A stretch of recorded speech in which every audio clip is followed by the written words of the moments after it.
Kapag na-click nyo na ang aking link, i-direct kayo dito sa IC Markets Global. Then, i-click nyo lang yung una, dito sa baba, Start Trading.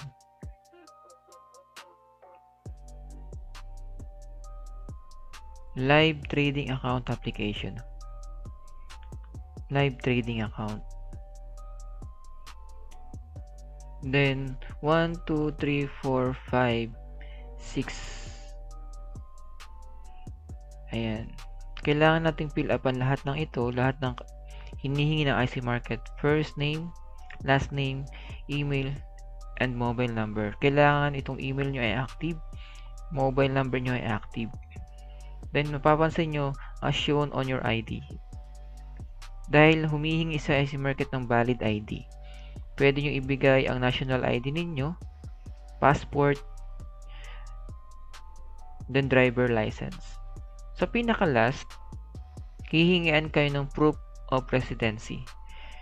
Pwede nyo gamitin ang UMID, barangay clearance, electric bill, or bill ng tubig ninyo.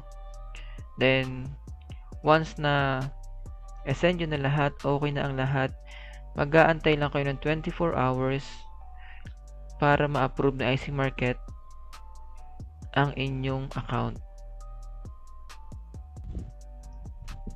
Kapag na-approve na ni IC Market ang inyong account, then tayo ay magla-login. Client login. Ilalagay lang natin dito ang ating email and password. Ito ang itsura ng kanilang dashboard. Accounts, deposit, withdraw, transfer, trades, VPS, partners trades, then trading tools, insights. Then pupunta muna tayo dito sa accounts. Dito sa accounts, merong live accounts, demo accounts, wallet accounts, transaction history. So, kung gagawa tayo ng account ay dito sa live accounts. Next is open new live account.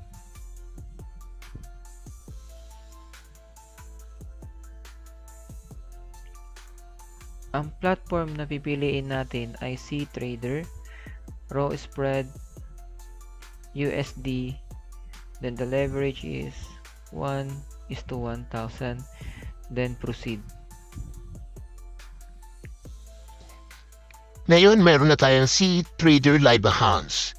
Proceed tayo sa second step. Isend nyo sa akin ang trading account CTrader numbers ninyo para ma-identify natin kung pwede na ba kayong mag-deposit ng inyong capital.